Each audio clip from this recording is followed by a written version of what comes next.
promesso continuiamo a parlare di Google, esaminiamo un po' meglio quello che ci ha detto Fabio Galletto poco fa. Chiamo sul palco di nuovo il nostro grande collaboratore Philip Wolf. E insieme a lui, per la conversazione su tutte le piattaforme di Google, chiamo, sempre dagli Stati Uniti, Dell Ross, che ha fatto moltissime esperienze nella sua carriera. Adesso è il manager di Noctober.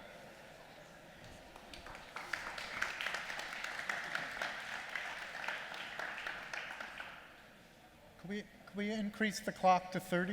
Make it 30 minutes or 25? Okay.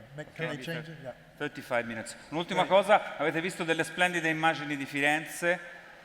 Quel film lì è nei cinema di tutto il mondo.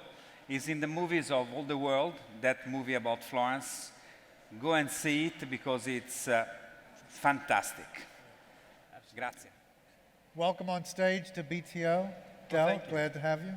So we just heard an interesting presentation from Google and travel. And I'm reminded last year at the PhoCusWright conference, somebody asked Dara Khosrowshahi, the CEO of Expedia, would you ever participate with Tripadvisor's instant booking? And he looked at the audience and said, no. Same question was asked of Darren Houston, Priceline Group CEO and CEO of Booking.com, and he said no. So hoteliers were happy, and several of the big chains then signed up for Tripadvisor's instant booking. And then a couple of weeks ago, or a month ago or so, TripAdvisor announced a huge partnership with Booking.com.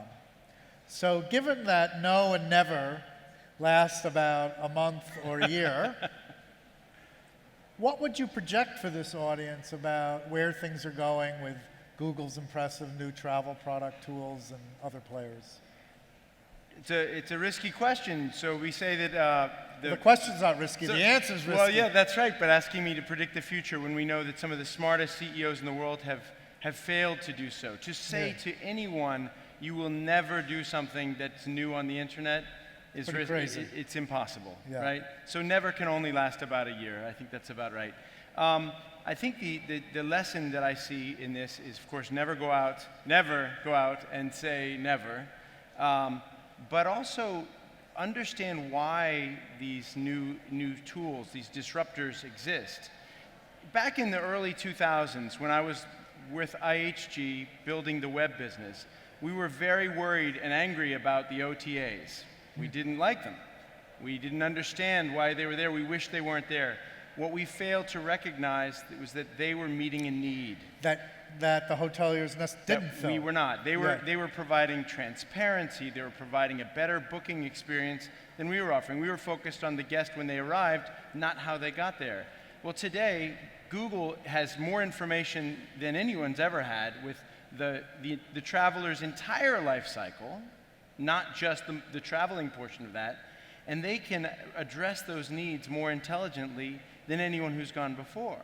Yeah. So just as the hotels can't out Expedia, Expedia can't out Google. Yeah, right?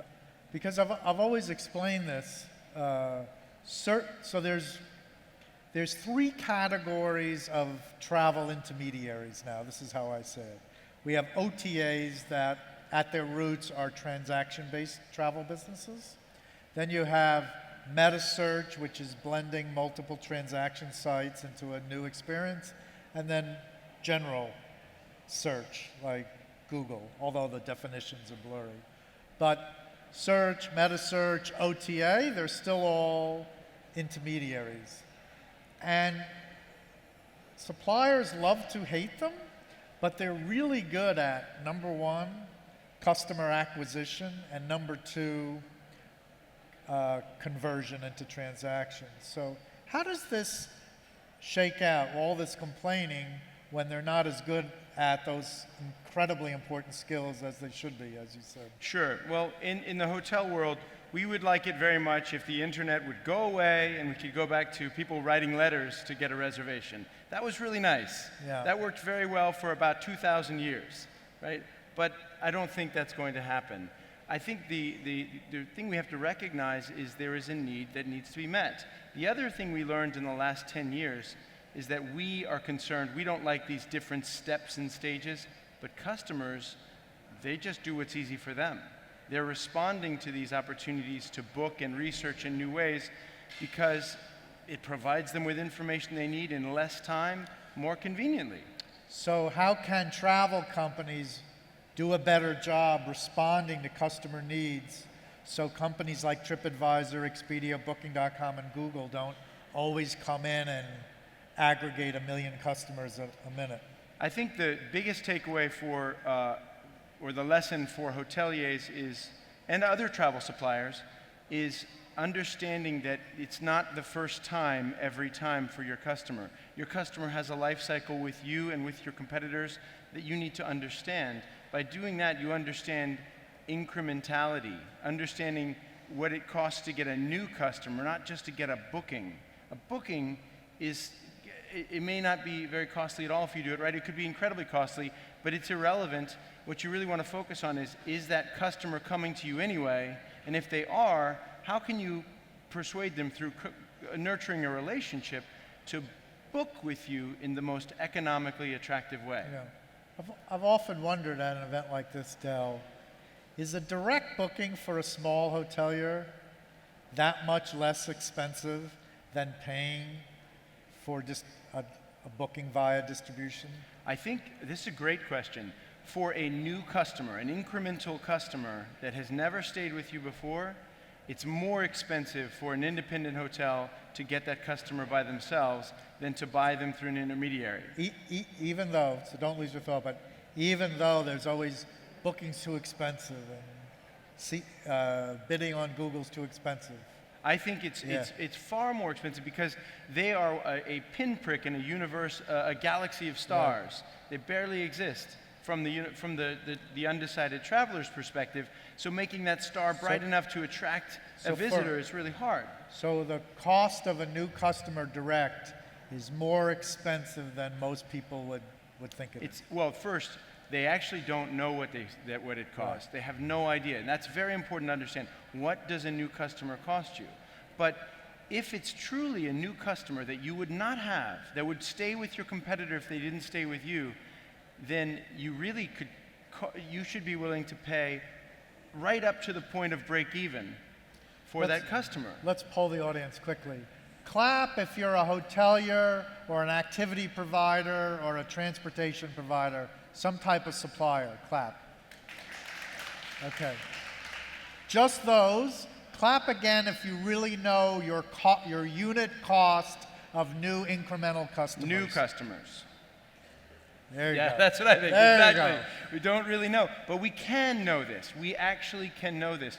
We don't really, in hotels, good hotel managers look at their arrivals list every day.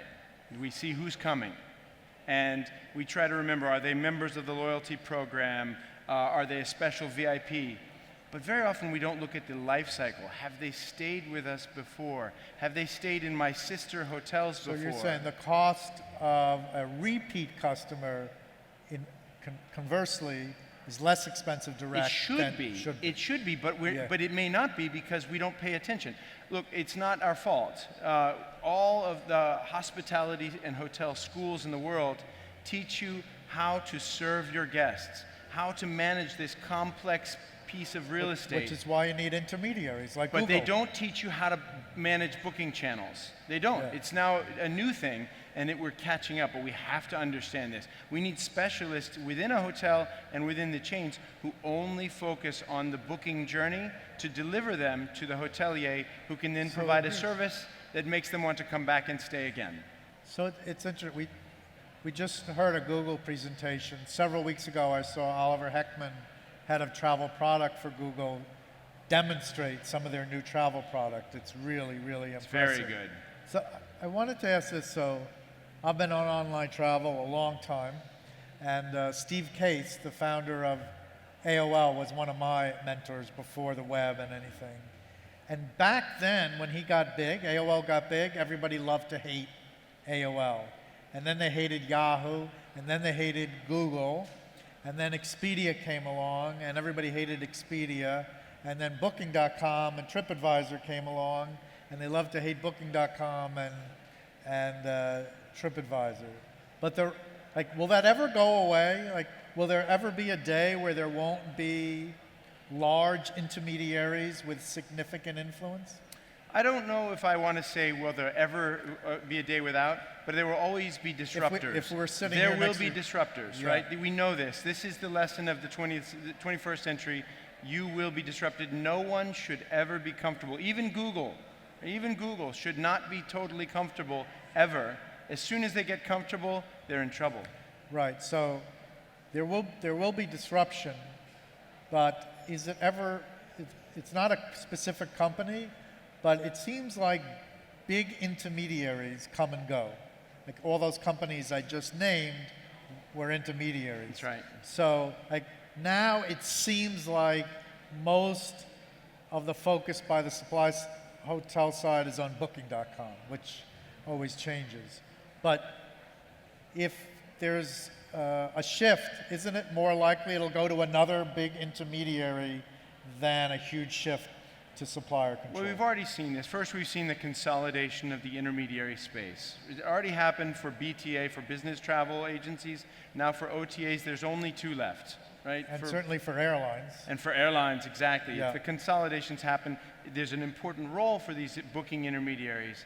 But the consolidation's happening, and there's not a lot of new innovation. None of these intermediaries, here's the big thing that we always forget, no intermediary has ever made anyone take a trip, right? We say, you know, hey, have you ever been to Detroit? You should go, right? Intermediaries don't do that, right? Somebody needs to go to Detroit. Someone has to go to Detroit, and we say, can we help you book that, right? Yeah. So the pie of travel has stayed the same size. There's more slices in the same pie. And so each new intermediary is not adding value to the world of travel, but they exist and they succeed or fail based on their ability to add value to the traveler. So were you surprised that Starwood and Marriott, two very, well, Marriott, the largest hotel chain, and Starwood in the top 5, were you surprised they announced a merger? I was surprised by those 2 coming together. I think everyone was surprised that it was Marriott that married Starwood, but I'm not surprised that 2 of the giants have come together. I'll be surprised if no one else does. Yes. I think that's the beginning of a string. Yeah. And how does Marriott and Starwood merging, and likely other hoteliers merging, how does that relate to Google and OTAs? Because they are related. It's pricing power. So when at IHG in 2004, we stopped using Expedia. It was a big deal. We were the only big hotel company, big supplier to stop. For how long? For 4 years. 4 years. 4 years we were off the shelf from Expedia because we couldn't do that. We expected everyone to follow, and no one did. It's kind of like what Lufthansa's doing, charging for the GDS. Right. No one's following. No one's following, so it can be very lonely to be by yourself. But we managed, but we came back. We always wish, though. And the other suppliers would say, I really wanted to, but it was just so scary. So now we've got this big giant, that controls 20% of the branded hotel inventory in the world. It's really big. They should be able to stay strong. They should be able to say, here's the price we'll pay. Size matters. Size matters. So a lot of people were surprised when they asked me. I said, the number 1 reason Marriott and Starwood merged was to combat OTAs and Booking.com in particular. And a lot of people said, really, is that? And I said, that's what I think. I was curious what you think. It is a major factor. The other factor is the global footprint. Because today's world is full of global travelers. I mean, how many, clap here if you traveled here from outside of Italy. Substantial. Yeah. So a conference like this 10 years ago would have been a national audience only. Now it's a global audience. And that's true for the global traveler. The world's become smaller. So it's important that you have systems and brands and loyalty programs that span the globe to give options for all. And we haven't even talked about corporate travel. The giant corporate entities that account for 40% of all hotel business American worldwide. Express, CWT. They don't want to negotiate with small chains or individual hotels. They want to negotiate with thousands of hotels at a time. So, Dell, you saw the recent new Google travel product demonstration. Yes. Can you would you please share with the audience something you saw in that presentation that was innovative and impressive? Well, I think that the way that they're able to distill intent, we saw this in Fabio's slides earlier, this focus on intent. They have a better ability to understand why you are traveling than anyone else. The rest of us just know historically that you need a place to stay, you need a flight, you need a car. We didn't know why. Yeah. They know where you've come from, and they anticipate this with the content that they serve, the information about the destinations that if you've decided, they already know, and they've already curated this content to help you make a decision. Or if you haven't decided, they know the kind of places people like you would like to go. And even though industry folks are skeptical about those personalization techniques, travelers really like that stuff. They love it. I'm a big fan I fear Google, as all business people should, but as a consumer, I love Google. And I use Google now on my phone. So I booked this trip a long time ago, and for the last several weeks, I've been getting ads on Google for things to do and places to see and things to buy in Florence, because it knows my itinerary. And I don't object. This is great. I want to enjoy this beautiful city, and it's giving me the opportunity to curate offers that it knows I will like because people like me have bought them, have experienced them, and rated them highly.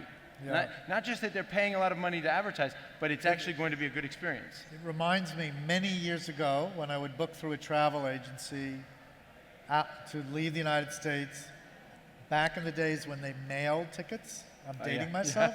What only one travel agency I ever met, and I met thousands of them, when they mailed the ticket, they also mailed an immigration card.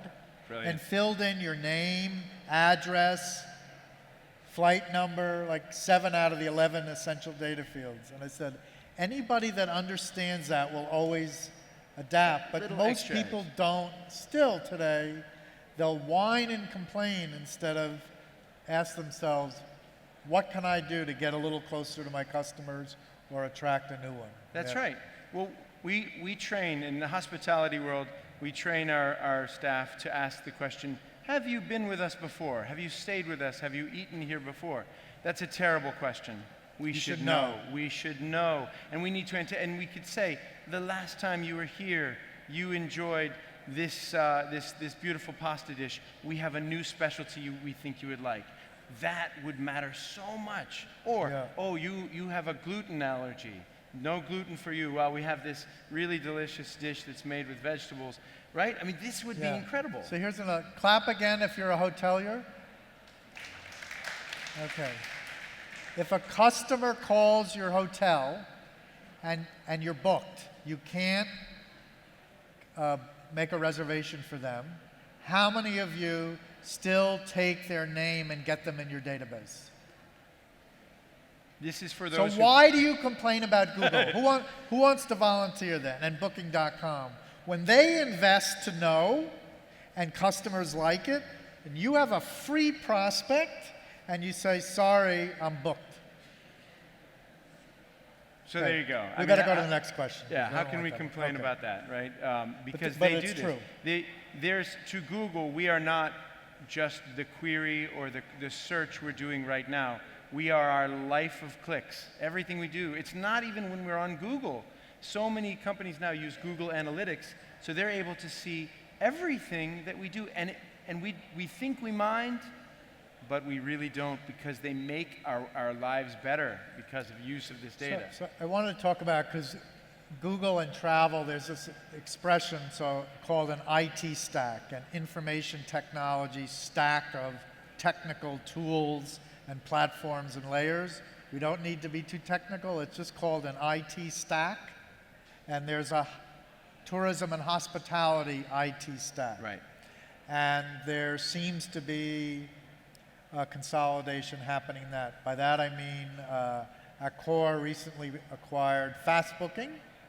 That was mostly in response to Booking.com buying Boutique and Hotel Ninjas and Price launching Match and Booking others, Suite, right, yeah. right? And Trust International was just acquired by Sabre, and I could predict a few more, but there's also consolidation in this IT stack. So could you explain why that matters in very simple language to this Sure. audience? Another insight that's driving the industry today is this idea that you can't do everything exceptionally well. You can't be better at than everyone at everything. So the lesson is only do what only you can do, which means things that used to be the sacred cows, like for hotels, the central reservation system, you had to have your own.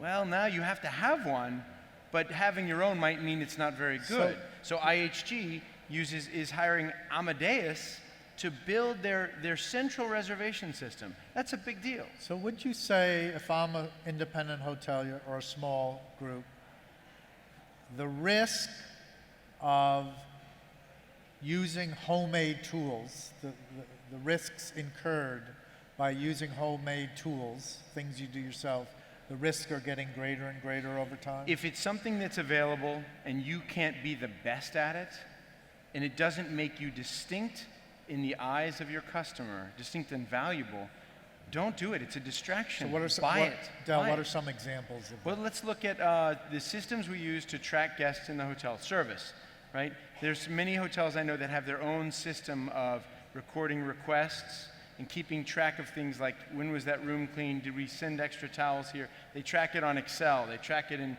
email. Yeah. It's silly. Why? They're really good tools. They're cheap. They're available. Go buy one and don't be focused on maintaining a system that you built yourself. A lot of these are inexpensive, and some of them are actually free because of data collection. That's right. Whereas I hear a lot of industry players say, I can't use that tool and I can't go on this because it's too expensive. It's really an excuse, isn't it? Time Mostly? costs money, right? And that's the thing we have to remember.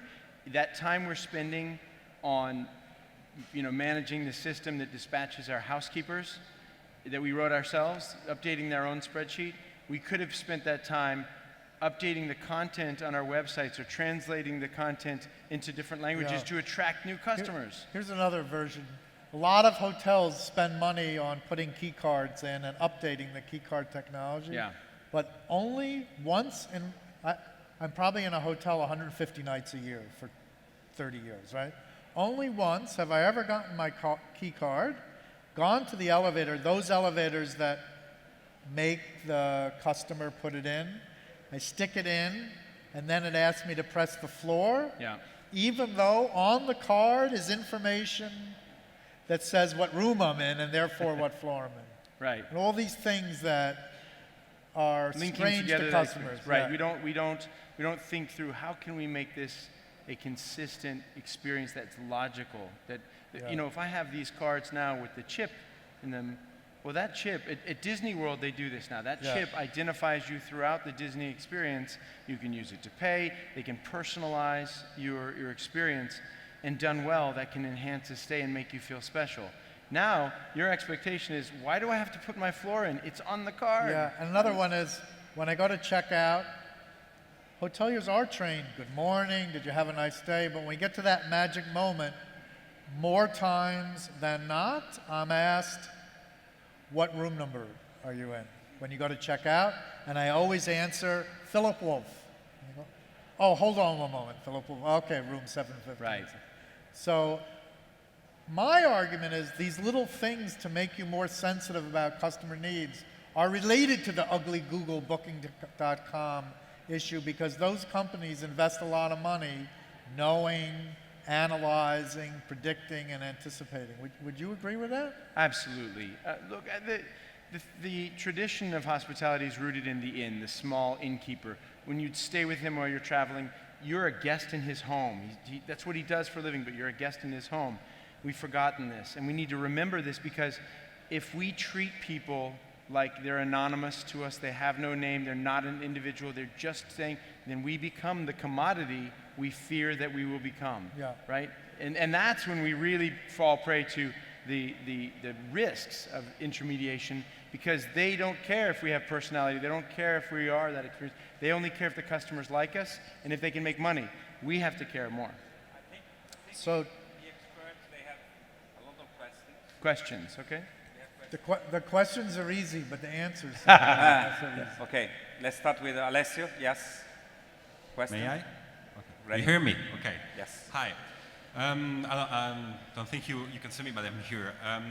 My question will be this one. It will be about storytelling and marketing in a certain way. So we've been talking about system integrators, disintermediation, micro moments, and making decisions faster and faster. So my question will be, in this scenario, is still there room for storytelling, specifically for the little hotel, the independent hotel? I mean, we've been talking for some years about the importance of storytelling and building a story about ourselves and what we are selling, the service we are, what makes the difference with us. Now everything is getting faster and faster, and we have been disintermediated in some way. I mean, the independent hotels and so on. Is there? I have one piece of that. I'll give it to Dell. Yep. You have to remember there's at least two zones. One is you have to acquire a customer. And then once they are visiting, say, your property or your destination, then you can tell stories and romance and all these great things. But it's very difficult to be superb at acquisition and conversion and storytelling. So yes, storytelling is as important as ever, but you need somebody to tell the story to, and they have to come at a right price. But this means also that at the beginning it's just about price, or what? No, see, so here's where I think Thank you. Storytelling is important, but not telling stories, right? Your customer, here's a big thing. Your customer does not care about you. They don't care. They care about themselves. They care about their needs. They will hear a story if the story helps them. So here's the story you need to be able to tell. What need, what requirement, what experience do you deliver better than anyone else when they're looking for that? And then if it's really true, tell that story. Say, if you're looking for a hotel in Florence which is closest to the attractions and has the best service and is quiet at night, this is the hotel for you. If you're looking for other reasons, we could also be good. But if you're looking for that, stay here.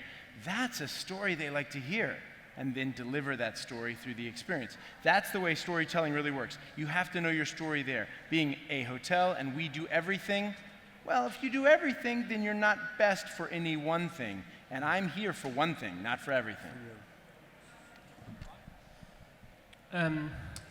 It's for sure that the OTAs and Tripadvisor and probably Google do a fantastic job at user interface and all of that stuff. I think that the independent hotels of the last 5 years have been doing a good job here in Europe, building great websites, having mobile applications, having booking engine technologies, having digital marketing services. They've been doing a good job. The problem is that when you look at the value of Tripadvisor and Expedia and the money they throw at buying traffic, that's for one thing.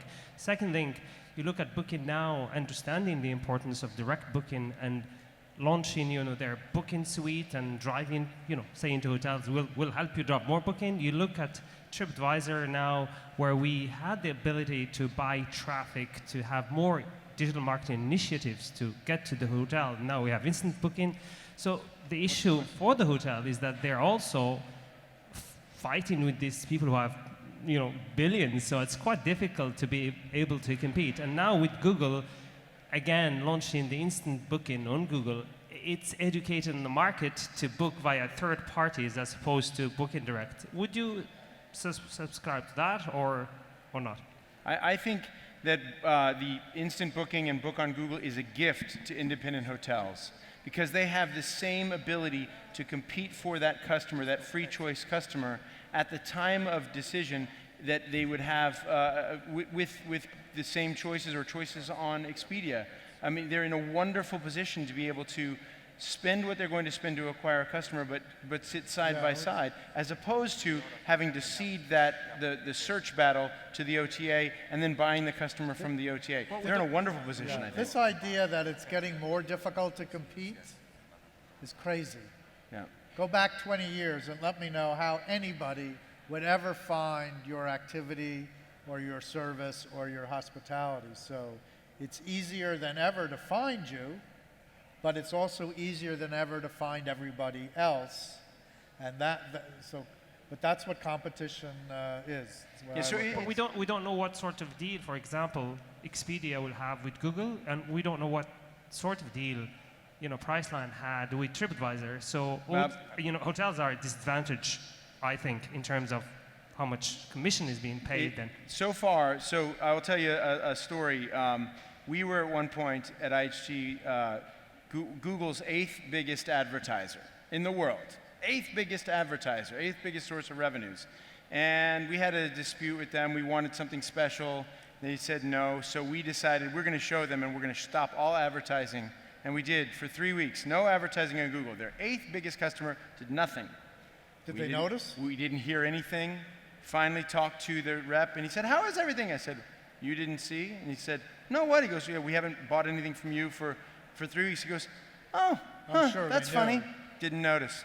They don't care. They're not going to no one's going to get a special deal because they're there. The reason that they would like to have an OTA is because it gives them instant access to a lot of inventory and it paves the way.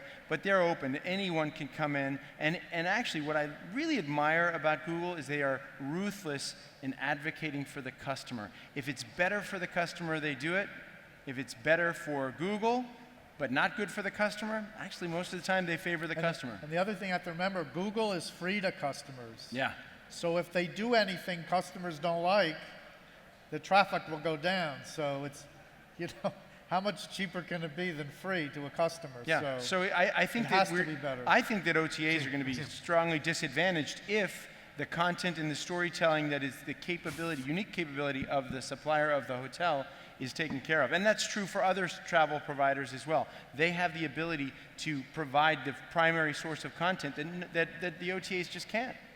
We have other... Yes. Yes, I'm thinking about the merger between Marriott and Starwood. We all say that in the future we will be all connected, so even the hotel chains. So do you think then when the hotel chains fill the gap, the digital gap, could have more power than OTA because they are the owner of the hotels? Did you catch that? Yeah, if I understand the question is asking, does the combination of the suppliers give them the ability to turn the tables on the OTAs a bit? And I think, yes, we were saying before that scale matters in negotiations, but the issue is that with Book on Google and even TripAdvisor's instant booking, they're just shifting concerns to a new party, right? Having the ability to negotiate better is good, but in a free market, you pay what you have to pay. You're paying for the customer, the price of the customer is set by the market, not by the size of the buyer. Yeah. Martin, abbiamo anche la possibilità di fare una o due domande dal pubblico. Tirate sulle le mani se volete fare una domanda. Martin. Yeah, I'm just thinking there's a lot of conversation about TripAdvisor and Expedia and Booking, blah, blah, blah, but some big players, really big players, just entering the hotel distribution sector. I mean, you mentioned IHG and Amadeus, you mentioned Sabre and Trust International, there's Oracle out there that spent $5 billion on Micros. So, I mean, you've got some really big travel tech companies that are about to enter the sector. How do you think that's going to play out in terms of the OTA virtual dominance of the market? I mean, is there any connect there? I heard at dinner last night that big hotel was frustrated with Micros' service, and then Oracle bought it, and it got worse. So That's one anecdote. But I've heard good things. SAP bought Concur, which is the leading travel technology in managed Corporate travel. Yeah. I think you will see these small tech companies lost in the IT stack. They will either go out of business or be consolidated. That's my prediction, because it's too expensive to run small IT companies to have a very, very tiny share. But it depends on the big company. Sometimes it gets better, sometimes it gets worse. I don't think there's a general answer to that one. I'm reminded of a story. My friend used to work for Microsoft and had frequent meetings with Bill Gates. And he introduced a television producer who had just sold his studio for $300 million. And he told the story to Bill Gates, and Bill Gates, in the way that only the wealthiest person in the world can do, he says, $300 million? How nice for you. How nice for you. There's big. So IHG is a big company. It's $8 billion company. Marriott, $12 billion. Starwood, $13 billion. That's big. And then there's Google big, right? There's Google big, and that's another universe. Order of magnitude. It's a different planet.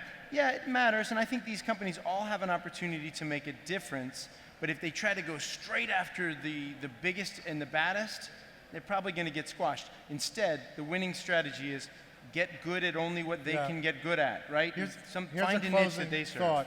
It's just as easy for a startup to come out with an innovative new solution and get big than for a big company to do it. It has nothing to do, people say it's size. You're small, you're nimble, but you don't have cash. You're big, you're less nimble, but you have cash. Neither is advantaged. It's just the people and the ideas and the execution on a new solution for customers. That's right. Signore e signori, ringraziamo Philip Wolf and Dell Ross. Well done. Well done, really well done.